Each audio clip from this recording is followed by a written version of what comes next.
Yeah, it was tough. Starting in January, we were practicing already for Korea, and it got canceled again. Then we started practicing again after a while, Mm-hmm. bubble, and just we were just training, and we never know when the games are, and so it got really tiring in the bubble. It's tiring because all you do is practice, eat, sleep, and you never really feel rested because it's not your home. You Mm-hmm. don't get that real rest. So it was a long tiring practice. So I mean that's kind of why we played so hard in the games, is because we practiced so hard for this. We have to win. So that's kind of what happened against Korea, is we practiced so hard. There's no way we would let Korea beat us with all that practice we had. Yeah. And I like how Coach Tab found the perfect players that would really be willing to go through the training that you had, because he said it's very exhausting, and maybe not all the players here in the Philippines that he could have chosen would have been willing to do that. And I like how he found this bunch of guys, all the ones on the pool, they're all willing to serve the country and train for so many months. But then for you, what kept you going and motivated to continue playing, except that yeah, you said you had a tough time to rest? Was it like what, playing PS4 during your free time, or what would you do? In the free time I was doing the same thing I do in the quarantine here, just watching movies and playing PS4. Oh, yeah, It was there's barely anything to do. It's that when it's nothing, like that. Yeah. nothing. Yeah, but then you guys to train really well for Korea. Like the game plan was really well planned, and also in Indonesia you guys played well, even if it was a really great first half. But based from those three games, for you as a person, what do you really like about the whole team, the performance? And you guys didn't lose.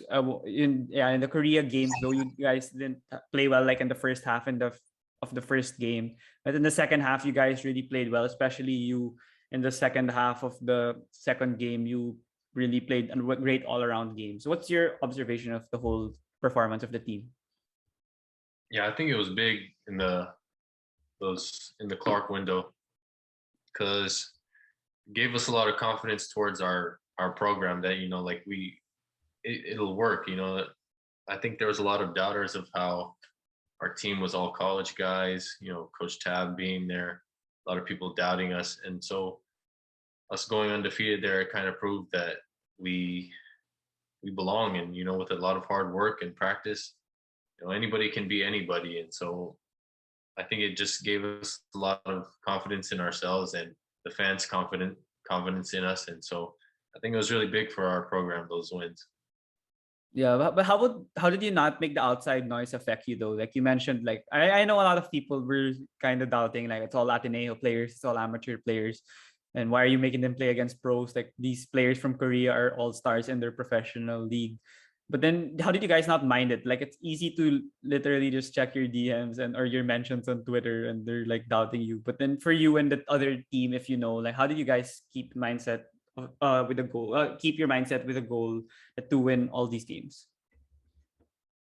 Yeah, that's the coaching staff helped us stay on track. You know, most of the days we're probably too tired to even listen to what people were saying, so that's kind of helped too. So we were really just working hard there. We didn't really listen to what everybody was saying, but we just looked at how long we've been training, and we just wanted to win those games. That's all that was in our heads at that time.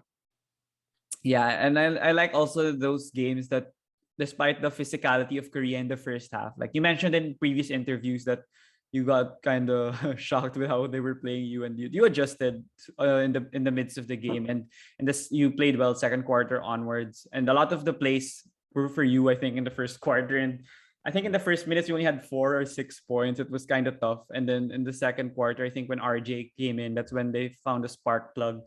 But then you still played well the whole game. And in the end game, I like your decision making also of passing it to SJ. I think that was in the play. I think he was not even one of the options. But then you had the high basketball IQ of being able to pass it to him, and he converted with a game winner. But I wanted to ask, like, how do you develop that IQ of basketball IQ? Not everyone has that of passing it to the perfect play, even if it's not the play perfect pass at the perfect time. And then also, yeah, being having that IQ of still driving the ball even if you play physical. I think you got a lot of free throw attempts in that game, if I remember correctly. Yeah. Yeah. Most of the time, how I learned basketball was back in college in the States. Really, I learned basketball the most there because I wasn't playing basketball. So the only thing I could do was watch the video of how our team was playing. So I was watching videos after the games. I was trying to find, that was one of those ways where I learned how to get better. And I was watching a lot of video, a lot of film. And then, I had a year under Coach Tab already at that point. Mm-hmm. Team B, I was learning. And so it's just a long process. It's not something that comes overnight. You just really have to study basketball and really work at it. And so it comes with hard work. It's the same thing as the physical side of basketball. There's the mental side of basketball, which is probably even more important than your physical work. Yeah, that's I agree with. I like the one you were saying that you watch a lot of film because JJ Redick in his podcast he mentions that he feels some of the young guys now in the NBA they just play and they don't watch film as much as his generation and they really put a lot of time and effort in watching film. Like in League Pass, when they don't have a game, it's on and they're watching a lot of games so they could watch their opponents and how they play. But then you mentioned, yeah, it's very important to watch yourself and critique yourself also and in order to improve. And so I guess that's why you're also one of the players that have high basketball IQ here, especially here in the Philippines. And you never know when you'll use it. Like in that game winner, you're not gonna be like, oh, I need to have high basketball IQ because I'm gonna have a game winner where I'm the one who's gonna give the assist. So I think yeah, it's really a great process to develop that you have been doing well so far. Mm-hmm. Yeah, but then there was a unfortunate part that you didn't get to play in the OQT, and for me, of course, I didn't see that you were injured in the second Korea game, but then Coach Tab said that that's where you got injured. And what was the whole process like of the injury, like from the when you felt it, and then all throughout the process? Like you didn't play in China already, and then but you still flew to Serbia because you thought there was a chance that they thought also that there was a chance you were gonna play. So what was the whole process like from the beginning until like when the games were already gonna start and you couldn't play? Yeah, it was in the first Korea game where I felt a little something in my leg. But Oh. after the game, I was like, maybe I'm just sore. I haven't played it. It's my first game in a while. I'm probably just sore. Then I went on and went on and played. It was still there, but it wasn't really anything bothering me that much. Then in the last 3 minutes of the second Korea game, I felt something, kind of go in my leg, and so I was like, it was pretty painful. But there was only 3 minutes left. The game was close, so I was like, all right, you just got to finish this game out. And then that night, we were celebrating. It was still sore for me. And then after we were done celebrating everything, I went to my room and I couldn't sleep. Like it was just aching so bad. And then I was trying to lay on my side sleeping and it was just aching. The next morning, it was really hard for me to walk. And then, I was just taking it day by day from then. And the China game came, I couldn't play yet. And then, there wasn't really much time in between The games, yeah. the games and then flying to Serbia. So I didn't have much time to recover. And, they brought me on the trip still. And in Serbia, it just didn't get better. I couldn't control it, but I was just there sitting and watching them play. But, I wanted to play as bad as I could. It's just I really couldn't. Yeah, is it similar to Anthony Davis when he tried to play also in Game 6 and he had the groin injury? Is it similar to what you had? Probably, it was probably about the same thing. It was pretty bad, but it wasn't. It's okay now.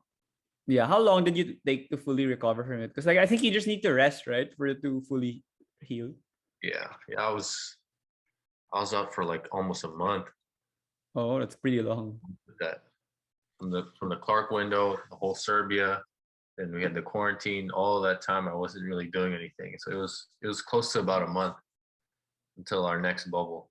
I was just resting there, and then the next bubble came, and I was I was doing the drills on the first day of practice, and I was so tired. I was so exhausted. I wasn't really in shape, and just trying to get back in shape before the Jordan trip.